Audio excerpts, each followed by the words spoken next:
Tiene el uso de la palabra el concejal José Luis Marín, hasta por 10 minutos, adelante. Gracias, presidente.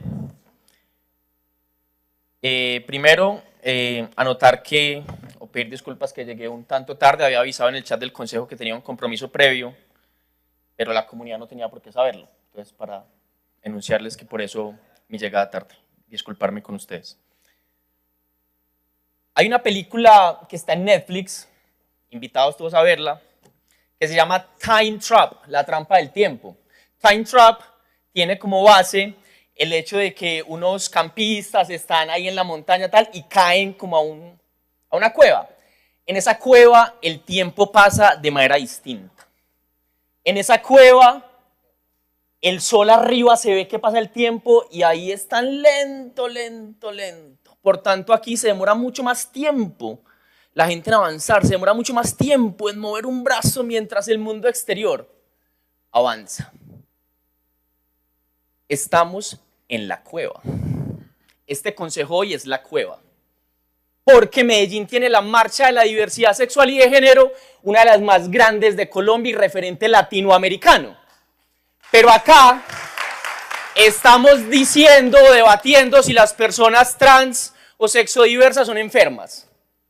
Aquí estamos diciendo que la transición de género es que le den un cuchillo a alguien para que se corte sus genitales. Aquí estamos diciendo que la única familia es la familia hombre-mujer con el objetivo de reproducirse y repoblar el mundo, quitando los debates que ya hemos dado como sociedad, quitando los debates que esta ciudad da. Porque uno sale de la puerta del consejo y allá es otra ciudad. Porque no falta que alguien esté viendo este debate, alguien de otro país está viendo este debate y cree que Medellín es esto y Medellín no es esto. Medellín es la marcha de la diversidad, Medellín es una ciudad que celebra su diversidad, Medellín es una ciudad que no va a renunciar a ningún derecho de la diversidad. Uno, porque hay una sociedad movilizada.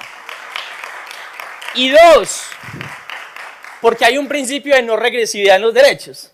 Si ese principio constitucional no existiera, Dios mío, bienvenidos al siglo XIX.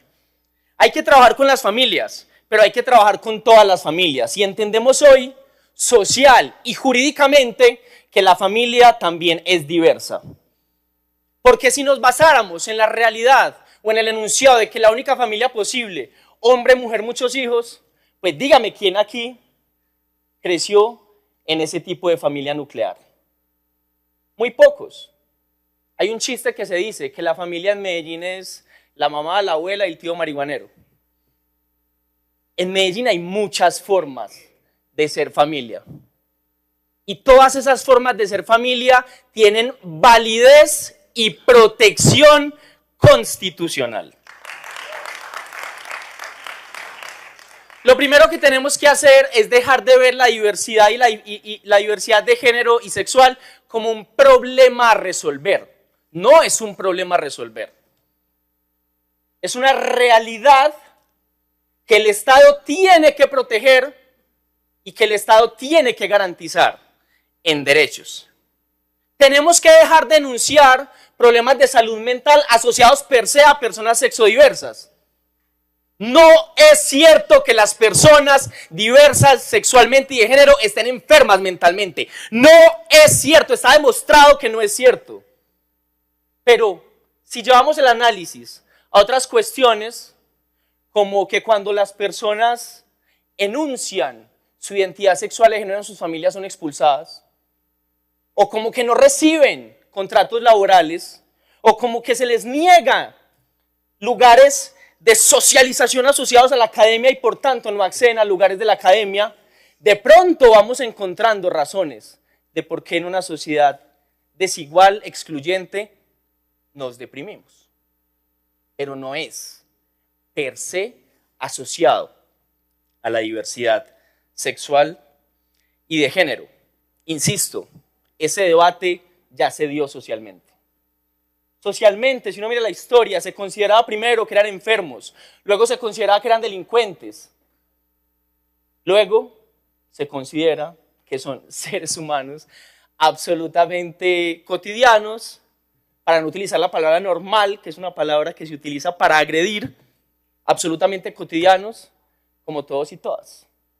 Con la diferencia de que vivimos en una sociedad donde a mí nunca se me ha agredido en la calle, ni se me ha señalado, ni se me ha tratado de pervertido por ir de la mano con mi novia o darme un beso en la calle. Nunca. Yo nunca he sufrido una agresión de ese tipo. Pero son reiteradas las denuncias de hombres o mujeres homosexuales o lesbianas que sufren agresiones en la calle, en restaurantes, en diversos lugares porque van de la mano con su pareja.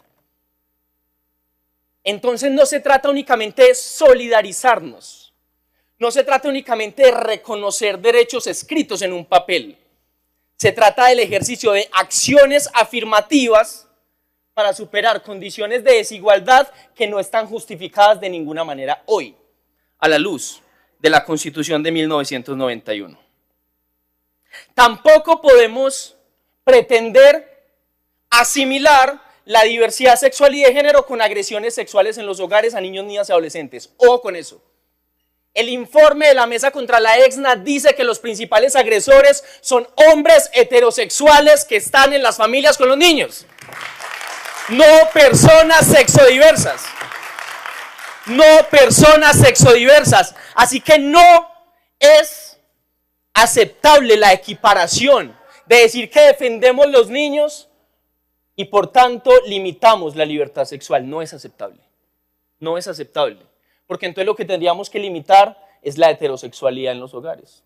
Es el consumo de licor. Porque sobre esos elementos es que está asociado la agresión sexual contra niños, niñas y adolescentes. No lo digo yo, lo dice el informe de la EXNA que plantea que los hombres heterosexuales, sobre todo en las familias, son los que cometen estas agresiones, de 18 a 28 años y hombres mayores de 50 años. Sobre ese problema tenemos que trabajar, pero sin prohibir la heterosexualidad ni hacer terapias de conversión, que son torturas en el siglo XXI, para que las personas dejen de ser heterosexuales. Si analizamos el presupuesto de la gerencia, lo que tenemos que preguntarnos es por qué es tan poquito. Siempre que se habla de recortes presupuestales, se habla de recortes presupuestales frente a la agenda social del Estado. Usted puede el día de mañana desaparecer la gerencia de diversidad y no hay ningún cambio en el presupuesto. No lo notamos ni en la estadística. Nos pueden presentar la misma gráfica y no nos damos cuenta porque es muy poquita plata para todo el trabajo que tienen. Si vamos a hablar del presupuesto, la pregunta es ¿por qué tan poquito? Y yo aquí, como concejal de oposición, defiendo el mantenimiento de la gerencia, defiendo que la gerencia tiene que crecer, porque tenemos unas situaciones en esta ciudad aberrantes. El año pasado, denuncias de hombres homosexuales que eran contactados por Grindr y que se les torturaba, se les asesinaba. 4 o 5 hombres en un año con el mismo patrón. Mujeres trans que son agredidas en la calle por el hecho de ser trans. En Prado Centro, las Convivir agreden a las mujeres trans por habitar el espacio. Las cogen a palo por habitar el espacio. Y las mujeres trans, muchas de ellas expulsadas de sus hogares, al decir su orientación sexual y de género, se ven obligadas a habitar la calle en condiciones horripilantes. Y además se ven obligadas en la búsqueda de su cuerpo, sin acompañamiento médico, social, sin acompañamiento público, a inyectarse sustancias que las afectan. Esa es la pregunta que nos tenemos que hacer. ¿Cómo hacer el acompañamiento para las personas que están en tránsito? Porque si el concejal Luis Guillermo decía que las estadísticas, donde hay estadísticas, dice que las personas que se arrepienten de su tránsito son porcentajes menores, sin dejar de atender eso psicológicamente, sin dejar de atender eso socialmente, pero si las estadísticas nos dicen que son menores en porcentaje, ¿por qué estamos hablando de eso y por qué no estamos hablando del acompañamiento social, médico y jurídico necesario para las personas en tránsito, que son más en número? Y yo sé por qué lo estamos haciendo. Porque las agendas de las extremas derechas en todo el mundo quieren llegar a los límites donde no han llegado, al cuerpo y a la sexualidad. En todo el mundo. Los derechos no solo son económicos, aunque también tenemos que hablar de derechos económicos. Porque decimos que nos molesta y que nos preocupa para los niños la marcha de la diversidad. Porque hay mujeres trans bailando y hombres trans y toda la población ahí bailando. Ahorita les cuento una anécdota de mi primera participación en la marcha. Pero no nos preocupa lo que deberíamos estar preocupados, que le debería preocupar a los niños de Medellín y de Colombia. Y es que solo 4 de cada 100 personas trans tienen contrato laboral en Colombia. Imagínense esa estadística. Solo el 4% de la población trans en Colombia tiene contrato laboral. Pero lo que creemos que afecta a los niños es una mujer trans bailando. Hágame el favor. Les iba a contar, presidente, si me regala unos minuticos más, ponencia como bancada, como jefe de bancada que tendría derecho a 15 minutos. Muchas gracias, presidente. Mi primera participación en la Marcha de la Diversidad fue por allá estando en la universidad. Yo soy un hombre heterosexual cisgénero. Esa es mi orientación. Pero me encanta la política, me encantan los lugares de disputa política, entonces estaba en un colectivo sexodiverso y estudiamos. Y fuimos a la marcha y fui hiperpolitizado, fue así con todas las nociones encima, fui con todos mis argumentos encima. Y me encontré una fiesta, un baile, yo no entendía, porque yo venía del movimiento estudiantil, donde las marchas son puño en alto y el que grite más duro, hijo de puta y todo. Y llegué a una fiesta y para mí fue un chasquido mental y alguien me decía, es que a nosotros se nos prohíbe siempre la expresión de nuestros cuerpos. Entonces cuando nos juntamos a protestar, para nosotros la protesta es bailar, es decirle a la ciudad, aquí estamos, es decirle a la ciudad, miren, esta soy yo, este soy yo. Y cuando me dijeron eso, ¿qué hice? Pues bailar también, parcharme en toda la marcha ahí, en la marcha de la diversidad. Yo bailo poquito, pero ahí le doy. Y por eso es que son importantes las banderas, por eso son importantes los colores, porque no se trata solo de elementos económicos, sino de lugares de enunciación.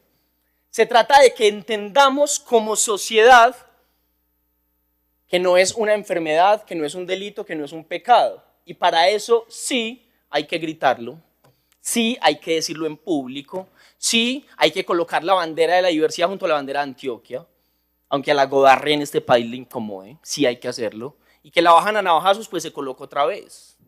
Yo invito a la administración a que lo haga, sin miedo.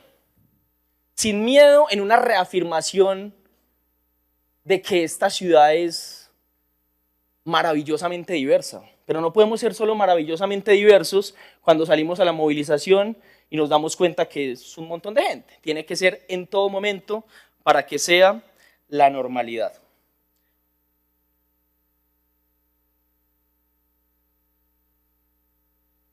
No hay una agenda LGBTIQ+ para destruir las familias. Hay familias diversas. Y ahorita tomo mi segunda palabra para terminar mi intervención. Muchas gracias.